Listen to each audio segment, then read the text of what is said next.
At the start of this year, it looked like the Great Resignation was finally starting to slow down. Quit rates fell in 36 states in the last month of 2021, and employers added over 500,000 jobs in January. But for Black employees, the workforce still presents challenges. According to data from LinkedIn, 55% of Black entrepreneurs left the workforce to pursue their own big ideas. So what can corporations do to keep talent from leaving? Joining us to discuss the data is LinkedIn's Global Head of Diversity, Inclusion, and Belonging, Rosanna Jaruthi. Rosanna, welcome to Quicktake, and thanks for being here to discuss this data for us. I'm curious to start off, why are we seeing this boom, not just in quit rates among Black employees, but specifically this increase in Black employees starting their own businesses? Can you explain why we're seeing this trend? Yeah, it's been a fascinating trend. And I think we're all familiar with the Great Resignation. We call it the Great Reshuffle at LinkedIn. In large measure, we're seeing that Black professionals are reevaluating where they work, how they work, and why they work. In large measure, for many of the same reasons we've seen, we're all looking at this. Certainly, the stresses of this environment require greater flexibility with work life. And what we've seen in the data from the research we've conducted, it tells us that more than 30% of Blacks haven't felt valued at work, and 46% have indicated that they'd want additional flexibility and greater control over their schedules. That's not an unusual data point. 48% also indicated the need for more financial support for themselves and for their families. So we certainly see that the data is pointing at a desire to have an environment that not only values and appreciates, but more equitably compensates them for the work they're doing. Right, that tells us a lot about what employees are looking for. It also tells us a lot about what they're not getting from their current companies, right? Can you talk to me a bit about what this tells you about corporate culture and what, CEOs who might be listening to this conversation could change to keep this talent? Yeah, I think there are two sides to this coin. Certainly, Black employees want to feel appreciated and valued, and CEOs can create environments that offer greater support and sponsorship around mentoring, around career development and transparency at work. There has been an incredible surge. We have seen that in August of 2021, more than 1.5 million Black professionals were owning their own business. We are seeing that Black professionals are either starting up their businesses while working part-time, or they're leaving their full-time corporate jobs to start this. That surge of, 1.5 million employers represents 38% over the pre-pandemic level of February 2021. So real opportunity, or February 2020, real opportunity for companies to pay more attention by creating career and developmental opportunities for their workers, and also being mindful that, as individuals may have entrepreneurial desires and motivations, how do you support those desires in the work environment by providing the kinds of networks and connections? Your current employer may be a business partner tomorrow, maybe a supplier tomorrow, maybe a purchaser of your products. And so companies have a huge opportunity to pay attention to these signals and create an environment that's more inviting, welcoming, and treats their Black employees in a valued manner. Well, another thing I found interesting from your data is that over 1 in 3 Black employees, or 37% of these Black entrepreneurs with full-time jobs, did not tell their companies that they have their own business on the side. I feel like sort of anecdotally, most companies are not okay with side hustles. They really want, their employees to be fully dedicated to their company 1,000% of the time.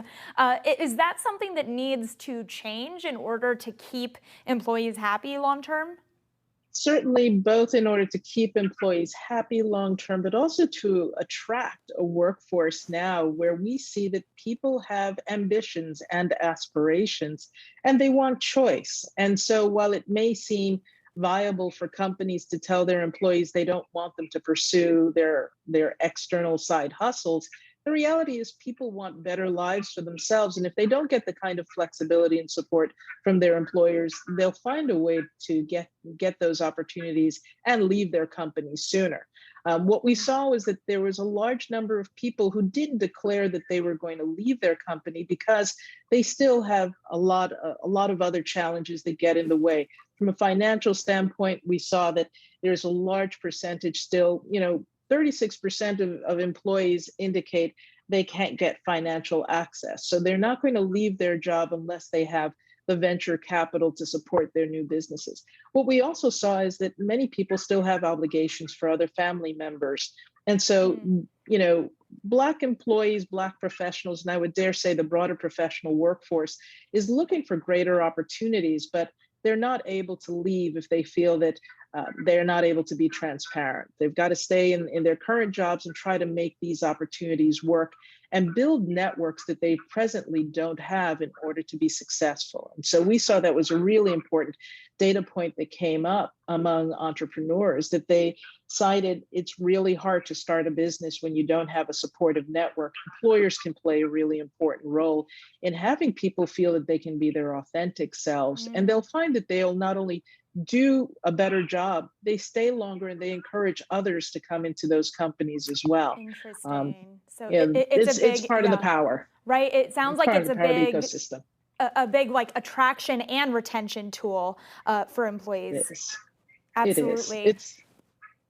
It's a super ecosystem of professionalism when you think about how people know each other and trust each other, and they're likely to work in companies they trust. And, in the present time, employers who are providing that kind of flexibility, who are ensuring that their employees are positioned to be successful in the future, whether they're working with them or taking on these kinds of entrepreneurial endeavors, are going to find that they win in the marketplace of employee experience, but also in the marketplace of opinion from a targeted and desired market of customers.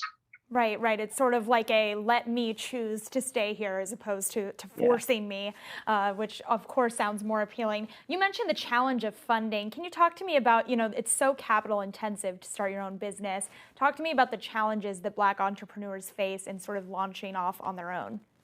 Yeah, the research that we conducted indicates that Black entrepreneurs still face tremendous microaggressions, inability to access capital, as well as having the kind of support networks and role models to provide mentoring and sponsorship. So, what we saw is that 36% of Black entrepreneurs indicate they lack access to the kind of social capital and lending that's so valuable. 29% cited that they still have student loans and other credit card debt that becomes a financial liability for them.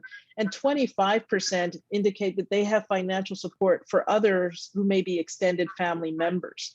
And so there's still a sense of obligation and responsibility for these things. But when starting a new business, the inability to afford and access capital, the inability to have a social network of individuals who are successful entrepreneurs to help lead the way, to help better understand how you can grow your business successfully and scale and have access to social the kind of financial capital that often comes through relationships with banks becomes a really big obstacle to overcome.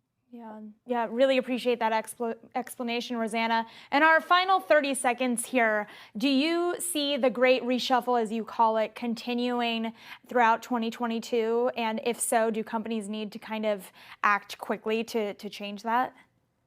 I think there's a lot of opportunity out there. I would expect the great reshuffle will continue as people continue to look at what's important in their lives, what kind of flexibility they can gain as they do the work that they do. And the employers who are better able to create that kind of hybrid, flexible environment are going to find their employees are going to be more appreciative, but certainly more loyal as well. Otherwise, there are lots of opportunities to pursue outside.